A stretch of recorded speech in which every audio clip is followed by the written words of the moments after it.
بسم اللہ الرحمن الرحیم۔ تمام ناظرین کو اسلامک نالج چینل محمد نیر اعظم میں دل کی گہرائیوں سے خوش آمدید اور محبتوں بھرا سلام عرض ہے۔ میں امید کرتا ہوں کہ آپ تمام دوست خیر و عافیت سے ہوں گے۔ آج میں جو ٹاپک آپ کے سامنے لے کر کے آیا ہوں وہ حضرت یوسف علیہ السلام کا واقعہ ہے۔ اللہ تعالیٰ نے حضرت یوسف علیہ السلام کے قصہ کو احسن القصص یعنی تمام قصوں میں سب سے اچھا قصہ فرمایا ہے، اس لیے کہ حضرت یوسف علیہ السلام کی مقدس زندگی کے اتار چڑھاؤ میں رنج و راحت اور غم و سرور کے مد و جزر میں ہر ایک واقعہ بڑی بڑی عبرتوں اور نصیحتوں کے سامان اپنے دامن میں لیے ہوئے ہے۔ اس لیے ہم اس قصہ عجیبہ کا خلاصہ ہم ذرا ادبی رنگ میں تحریر کرتے ہیں تاکہ قارئین اس سے عبرت حاصل کریں، نوجوان ان کی بے غبار جوانی سے سبق لیں اور خداوند قدوس کی قدرتوں کا مشاہدہ کریں۔ حضرت یعقوب بن اسحاق بن ابراہیم علیہ السلام کے 12 بیٹے تھے۔ حضرت بنیامین حضرت یوسف علیہ السلام کے حقیقی بھائی تھے، جبکہ باقی دوسری ماں سے تھے۔ حضرت یوسف علیہ السلام اپنے تمام بھائیوں میں سب سے زیادہ اپنے باپ کے پیارے اور چہیتے تھے، اور چونکہ ان کی پیشانی پر نبوت کے نشان درخشاں تھے، اس لیے حضرت یعقوب علیہ السلام ان کا بے حد اکرام اور ان سے انتہائی محبت فرماتے تھے۔ ایک دن حضرت یوسف علیہ السلام نیند سے بیدار ہوئے تو ان کے چہرے پر تبسم تھا اور مارے خوشی کے پھولے نہیں سما رہے تھے، کیونکہ انہوں نے آج بہت خوشکن اور خوبصورت خواب دیکھا تھا۔ وہ اسی حالت میں شاداں اور فرحاں اپنے والد گرامی کی خدمت میں حاضر ہوئے اور عرض کی، ابا جان، میں نے گزشتہ رات ایک خوبصورت خواب دیکھا ہے۔ اس خواب نے میرے دل کا ہر کونا روشن کر دیا ہے اور میرا سینہ کھل اٹھا ہے۔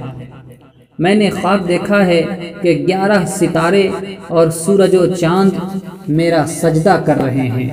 خواب سن کر حضرت یعقوب علیہ السلام کا چہرہ خوشی سے تمتما اٹھا اور پیشانی پر مسرت کا نور چھلکنے لگا، اور وہ ہمارے خوشی کے صرف اتنا کہہ سکے کہ اے بیٹے، یہ ایک سچا خواب ہے۔ یہ خواب ظاہر کرتا ہے کہ اللہ تعالیٰ نے تیرے اندر بڑی فضیلت رکھ دی ہے، اور اس پروردگار نے تیرے باپ ابراہیم و اسحاق علیہم السلام کو جن فضیلتوں اور خصوصی نعمتوں سے نوازا تھا، اسی فضل و احسان سے تجھے بھی نوازے گا۔ لیکن خبردار، اپنے بھائیوں کو اس خواب کی خبر نہ ہونے دینا، کیونکہ میں جانتا ہوں کہ وہ تم سے حسد کرتے ہیں اور تمہارے فضل و کمال کو دیکھ کر آپس میں کڑھتے ہیں اور نجی محفلوں میں تیرے متعلق باتیں کرتے ہیں۔ لگتا ہے وہ تمہیں ناپسند کرتے ہیں، لہذا اگر تم نے ان سے اپنا یہ خواب بیان کر دیا تو ان کا کینہ بھڑک اٹھے گا اور ان کے دلوں میں چھپی ہوئی نفرت ظاہر ہو جائے گی، اور مجھے ڈر ہے کہ وہ کہیں تمہارے خلاف کوئی سازش تیار نہ کر بیٹھیں۔ اگر وہ تمہارے خلاف کوئی قدم اٹھائیں گے تو شیطان یقیناً ان کی پشت پناہی کرے گا۔ یہ اس دور کی بات ہے جب یوسف علیہ السلام ابھی کوئی 7 برس کے چھوٹے سے بچے تھے۔ آپ نہایت حسین و جمیل شخصیت کے مالک تھے، پیشانی سے فطانت کا نور ٹپکتا تھا، قد و قامت نہایت موزوں تھی، یوں سمجھیے کہ مرقع حسن و دلربی تھے۔ حضرت یوسف کی والدہ ماجدہ راحیل کا انتقال ہو چکا تھا۔ ابھی آپ اور آپ کے حقیقی بھائی بنیامین کی عمر بلوغت کو بھی نہیں پہنچی تھی کہ وہ داغ مفارقت دے گئی تھی۔ وہ ایسی عمر میں ان سے جدا ہو گئی تھی جو عمر میں بچوں کو ایک ماں کے رحیم دل اور محبت سے لبریز سینے کی شدید ضرورت ہوتی ہے۔ اسی لیے حضرت یعقوب اپنے ان دونوں بیٹوں یوسف اور بنیامین کو کچھ زیادہ ہی عزیز رکھتے تھے۔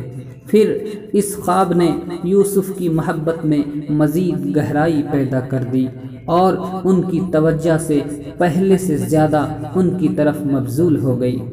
ان دونوں بھائیوں سے حضرت یعقوب کو جو محبت و شیفتگی تھی اور ان کی نظر میں انہیں جو قدر و منزلت حاصل تھی وہ برادران یوسف سے کہاں چھپی رہ سکتی تھی۔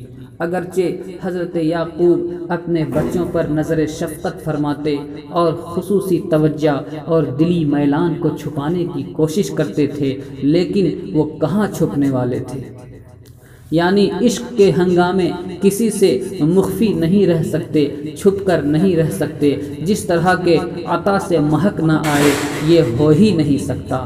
اس تعلق خاطر کو دیکھ کر برادران یوسف کے دلوں میں حسد کی آگ بھڑک اٹھی۔ وہ اکٹھے ہوئے اور مشورہ کیا کہ اس سلسلے میں ہمیں کچھ کرنا چاہیے۔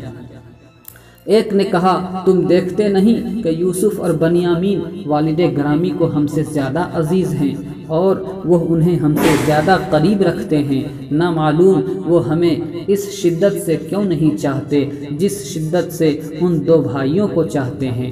آخر کیا وجہ ہے کہ ان کی نظروں میں ہمارا وہ مقام جو یوسف اور بنیامین کا ہے؟ کیا ہم عمر میں ان سے بڑے نہیں ہیں؟ کیا ہم قوت اور تجربے میں ان سے بڑھ کر نہیں ہیں؟ کیا ہم اپنے والد کی بھلائی نہیں چاہتے؟ کیا ہم نے کبھی ان کی خدمت میں کوئی کوتاہی کی ہے؟ پھر کیا وجہ ہے کہ ان دو بھائیوں کو ہم سے زیادہ چاہتے ہیں؟ دوسرے نے کہا، والد گرامی کے دل میں یوسف اور بنیامین کی محبت اس طرح پیوست ہو گئی ہے جس طرح ہتھیلی سے انگلیاں پیوست ہوتی ہیں۔ اگر ہم اس بحث میں پڑ گئے کہ والد گرامی انہیں کس لیے ہم پر ترجیح دیتے ہیں اور انہیں کس فضیلت اور شرف کی وجہ سے ہم سے زیادہ چاہتے ہیں، تو ہم اپنے مقصد میں کامیاب نہیں ہو سکیں گے اور ہمارا حق ہمیں نہیں ملے گا۔ محبت پر کوئی زور نہیں، یہ وہ معمار ہے جسے نہ سمجھایا جا سکتا ہے نہ سمجھایا جا سکتا ہے۔ محبت ایک ایسا جذبہ ہے جو عقلی میں عقل پر حکومت کرتا ہے اور ایسا میلان ہے جو دلوں میں رقت پیدا کرتا ہے۔ جب تک یوسف ہمارے درمیان نظر آتا رہے گا تو وہ اور اس کا بھائی بنیامین والد گرامی کے دل پر چھائے رہیں گے اور ہمارے لیے رکاوٹ بنے رہیں گے۔ اس لا علاج مرض اور بے دریغ غم کا صرف ایک ہی مداوا ہے کہ ہم یوسف کو ٹھکانے لگا دیں، اور اس کی بھی دو صورتیں ہیں، یا تو اسے قتل کر کے اس کا نام و نشان مٹا ڈالیں یا اسے کسی دور دراز جنگل میں چھوڑ آئیں تاکہ اسے کوئی جنگلی درندہ پھاڑ کھائے یا صحرا کی ریت میں دب کر مر جائے۔ صرف یہی صورت ہے کہ ہم یوسف سے جان چھڑا کر باپ کا قرب حاصل کر سکتے ہیں اور محبت پدری جس سے آج تک محروم چلے آتے ہیں اسے حاصل کرنے میں کامیاب ہو سکتے ہیں۔ قتل ناحق گناہ سہی لیکن کوئی حرج نہیں، ہم اللہ تعالیٰ سے اپنے گناہ کی معافی مانگ لیں گے اور بحمدہ اللہ ہم نیک اور صالح ہو جائیں گے اور اللہ ہمیں بخش دے گا۔ یہودا جو ان میں زیادہ سمجھدار اور بردبار تھا کہنے لگا، ہم اللہ تعالیٰ کے رسول حضرت یعقوب علیہ السلام کے بیٹے ہیں، ہمارا سلسلہ نسب حضرت خلیل اللہ ابراہیم علیہ السلام سے ملتا ہے۔ اللہ تعالیٰ نے ہمیں عقل جیسی دولت اور دین حنیف جیسی نعمت سے نواز رکھا ہے۔ ایک بے گناہ شخص کا قتل دین اور عقل دونوں اعتبار سے حرام ہے۔ یوسف بے گناہ ہے، ابھی وہ معصوم بچہ ہے، اس نے ہمارے ساتھ کوئی زیادتی نہیں کی، اس کا دامن گناہوں سے آلودہ نہیں، وہ بے خطا ہے، وہ نہایت ہی راست باز اور نیک ہے۔ اگر تم اسے دور کرنے پر مصر ہو تو بیت المقدس کے نزدیک اس کنویں میں اسے پھینک دو جہاں سے دن رات قافلے گزرتے رہتے ہیں۔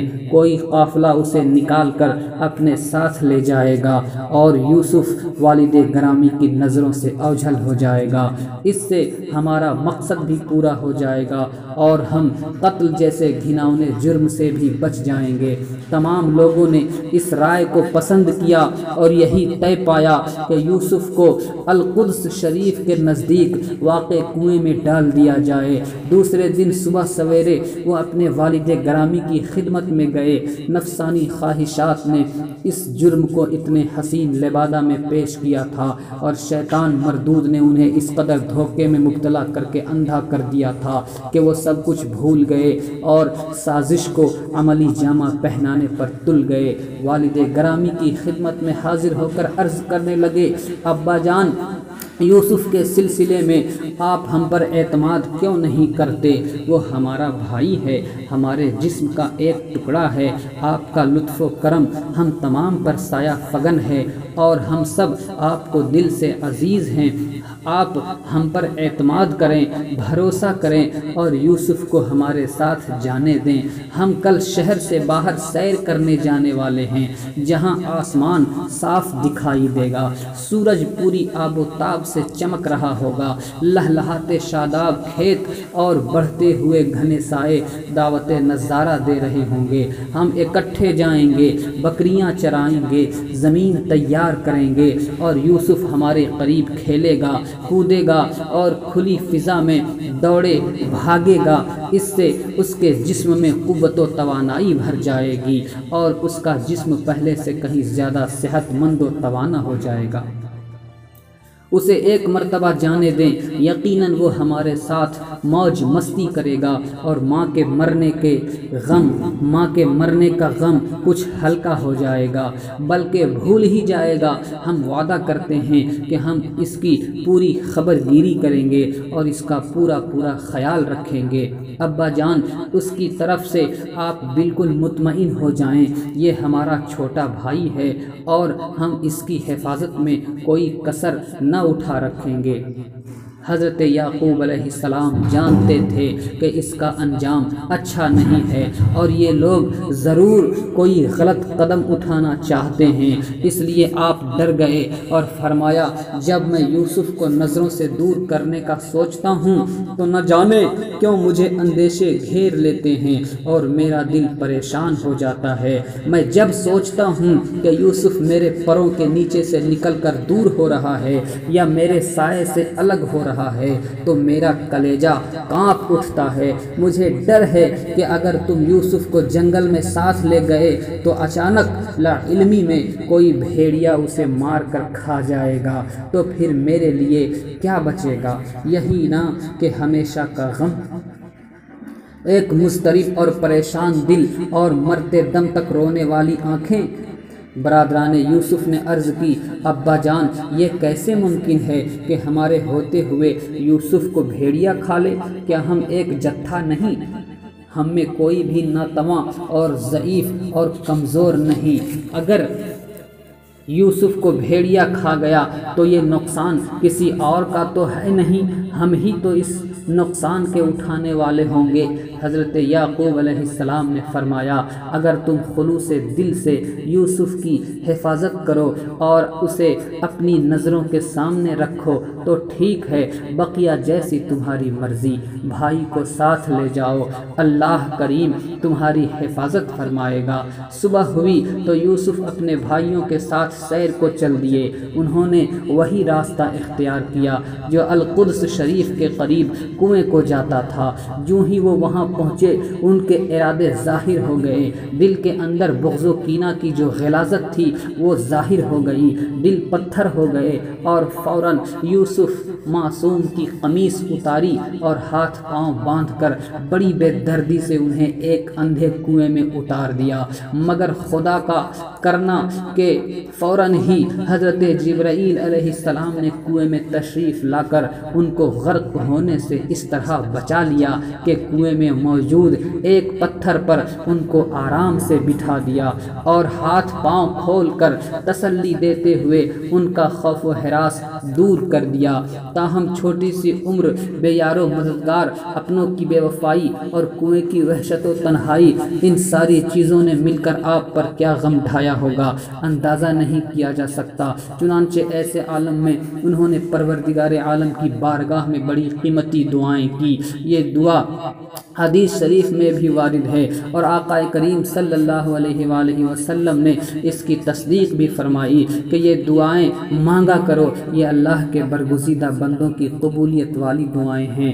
یہ مندرجہ ذیل دعا دراصل حضرت جبرائیل علیہ السلام نے تلقین کی تھی۔ یہ دعا کرنے کی دیر تھی، اللہ تعالیٰ نے ان کے لیے نہ صرف خلاصی کی راہ پیدا فرما دی بلکہ آگے چل کر ملک مصر کی بادشاہت بھی عطا فرما دی، جس کا وہ تصور بھی نہیں کر سکتے تھے۔ یہ دعا بیان کرنے کے بعد آقا کریم صلی اللہ علیہ وسلم نے فرمایا کہ تم بھی اس دعا کو مانگنے کی عادت بناؤ، کیونکہ یہ اللہ کے مقبول بندوں کی مانگی ہوئی دعائیں ہیں۔ اس کے علاوہ اس تعلق سے دیگر دعائیں بھی وارد ہوئی ہیں۔ ان ظالموں پر یوسف کے نالوں کا کچھ اثر نہ ہوا اور اس معصوم کی آنکھوں سے ڈھلکتے آنسوؤں سے ان کے دل نہ پسیجے۔ وہ اپنی طرف سے یوسف کو قعر مسلط میں اتار چکے تھے، لیکن تقدیر کھڑی ان کا مذاق اڑا رہی تھی۔ وہ سمجھ رہے تھے کہ انہوں نے بڑی آسانی سے اپنی سازش میں کامیابی حاصل کر لی ہے، لیکن اللہ تعالیٰ کا فیصلہ ہمیشہ سے انسانی فیصلوں پر غالب رہا ہے۔ رات ہوئی تو برادران یوسف نے واپس گھر کی راہ لی، والد کی خدمت میں روتے ہوئے پیش ہوئے، باتیں بنانے لگے اور جھوٹ پر جھوٹ بولتے چلے گئے کہ شاید والد گرامی کو دھوکہ دینے میں کامیاب ہو جائیں اور وہ ان کی جھوٹی باتوں کو سن کر یقین کر لیں۔ راستے میں انہوں نے ایک بکرا ذبح کر کے یوسف کی قمیص کو خون میں آلودہ کر لیا تاکہ اسے دکھا کر یہ یقین دلا سکیں کہ یوسف کو واقعتاً بھیڑیا نے کھا لیا ہے۔ آہوں اور سسکیوں میں بتانے لگے، ابا جان وہی ہوا جس کا آپ کو اندیشہ تھا، ڈر تھا، وہی مصیبت آن پڑی جس کا آپ کو خدشہ تھا۔ ہم نے اپنے بھائی یوسف کو سامان کے پاس بٹھایا اور ذرا دوڑنے کے لیے دور چلے گئے۔ ہمیں کیا خبر تھی کہ بھیڑیا چھپا بیٹھا ہے اور یوسف کی طاق میں ہے۔ جب ہم دوڑے اور یوسف اکیلا رہ گیا تو بھیڑیا یوسف کو جھپٹ پڑا اور اسے کھا لیا اور ہمیں اس غم و اندوہ میں مبتلا کر گیا۔ ہائے افسوس، بھائی کی جدائی کا یہ عالم ہمارے سینوں کو راکھ کیے جا رہا ہے۔ یوسف کے چلے جانے کے بعد ہمارے پاس اس کی خون آلود یہ قمیص اور بہتے ہوئے آنسوؤں کے سوا کچھ نہیں رہا۔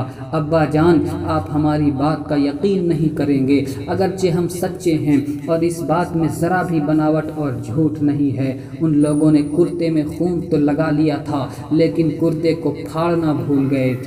حضرت یعقوب علیہ السلام نے اشکبار ہو کر اپنے نور نظر کے کرتے کو جب ہاتھ میں لے کر غور سے دیکھا تو کرتا بالکل سلامت ہے اور کہیں سے بھی پھٹا نہیں ہے۔ تو آپ نے ان لوگوں کے مکر اور جھوٹ کو بھانپ گئے اور فرمایا کہ بڑا ہوشیار اور سیانہ بھیڑیا تھا کہ میرے یوسف کو تو پھاڑ کر کھا گیا، مگر ان کے کرتے پر ایک ذرا سی خراش بھی نہیں آئی، اور آپ نے صاف صاف فرما دیا کہ یہ سب تم لوگوں کی کارستانی اور مکر و فریب ہے۔ پھر آپ نے دکھے ہوئے دل سے نہایت درد بھری آواز میں فرمایا، فَصَبْرٌ جَمِيلٌ وَاللَّهُ الْمُسْتَعَانُ عَلَى مَا تَصِفُونَ۔ پارہ نمبر 12 سورہ یوسف۔